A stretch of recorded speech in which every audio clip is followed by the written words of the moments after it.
Imaginez un peu l'histoire. Une femme de 53 ans rencontre Brad Pitt sur Internet. Il tombe amoureux.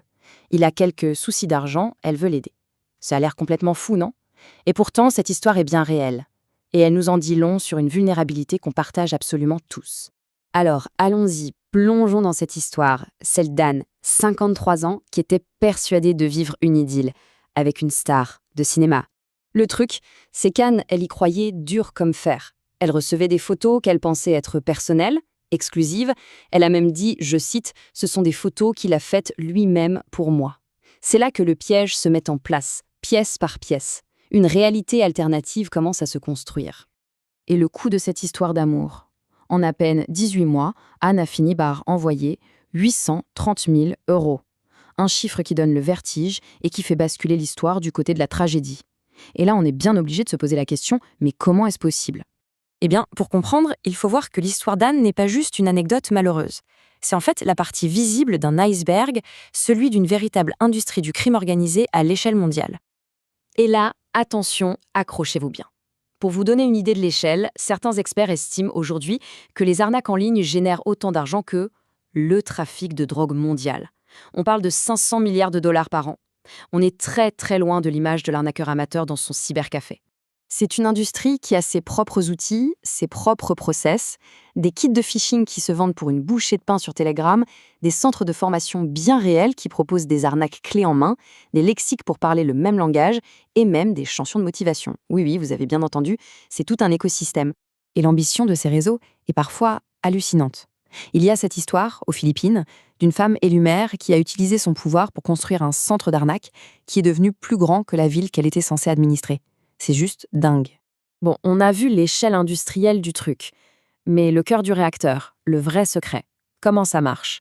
Eh bien, la cible des arnaqueurs, ce n'est pas la technologie, ce ne sont pas les ordinateurs, c'est la psychologie. Ils piratent le cerveau humain. Et pour comprendre ce piratage, il faut faire un petit détour par les travaux d'un prix Nobel, Daniel Kahneman. Il a mis en lumière une idée fondamentale. Notre cerveau fonctionne avec deux systèmes de pensée. Et ça, c'est la clé pour comprendre presque toutes les arnaques modernes. Alors, en gros, on a deux pilotes dans la tête. D'un côté, le système 1, c'est l'instinct, le pilote automatique. Il est rapide, émotionnel, mais il fait pas mal d'erreurs. De l'autre côté, le système 2, c'est notre cerveau logique, le pilote manuel. Il est lent, il demande un effort, mais il est beaucoup plus fiable. Et voilà le coup de génie des arnaqueurs. Leur but, c'est de déclencher une véritable tempête émotionnelle, la peur, la panique, ou au contraire un immense espoir. Pourquoi? Pour maintenir leur cible bloquée dans le système 1. Le cerveau logique, le système 2, est tout simplement débranché. D'accord, la théorie, c'est bien beau, mais en pratique, comment ça se passe? On va décortiquer ensemble, pas à pas, le script d'une arnaque ultra classique, celle du faux conseiller bancaire. Imaginez, le téléphone sonne, une voix très calme, très pro, vous dit « J'ai été alerté par vos plateformes de crypto-monnaie d'un transfert de fonds suspect. » Voilà, l'hameçon est lancé. Première étape, imparable, provoquer la panique. La surprise, la peur de perdre son argent, le sentiment d'urgence. En quelques secondes, le système 1 est activé et la réflexion logique est déjà en grande difficulté. L'escroc enchaîne avec un ton toujours aussi sérieux. Il semble que la transaction ne corresponde pas à votre algorithme habituel. Ça sonne très technique, non? En réalité, algorithme habituel, ça ne veut absolument rien dire. C'est du charabia. Mais c'est fait exprès. C'est la deuxième technique, établir une fausse autorité. On se sent tout de suite un peu dépassé, un peu bête, et on se met à dépendre totalement de cet expert qui, lui, a l'air de savoir de quoi il parle. Et pour les arnaques au long cours, la manipulation monte d'un cran. C'est ce qu'on appelle le gaslighting. D'abord, on construit un monde parallèle pendant des mois. Dès que la victime commence à douter, on lui sort de fausses preuves. Puis, on retourne la situation pour qu'elle se sente coupable. Le but final, c'est que la personne en vienne à douter de sa propre santé mentale. En entendant tout ça, la réaction la plus naturelle du monde, c'est de se dire « c'est terrible, mais moi, ça ne pourrait jamais m'arriver ». Attention, cette petite pensée est peut-être la plus dangereuse de toutes. Parce que si on regarde les faits, les chiffres, ils pulvérisent complètement les clichés.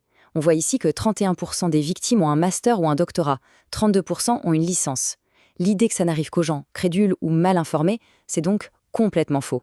Et si les chiffres ne suffisent pas, prenons un exemple concret. Un PDG de banque au Kansas, un professionnel dont le métier est de gérer le risque et l'argent.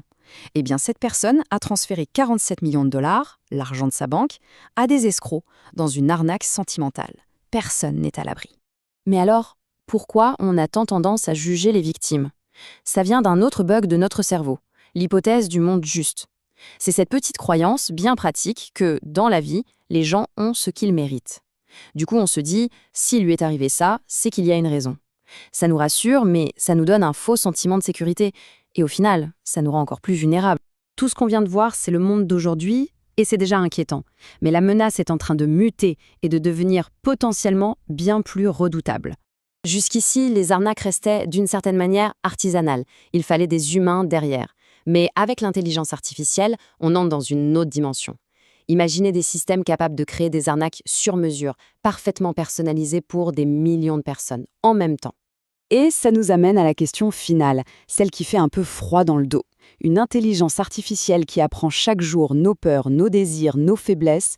Que se passera-t-il le jour où elle décidera d'utiliser tout ça pour construire l'arnaque parfaite, celle qui est conçue juste pour une seule personne en particulier?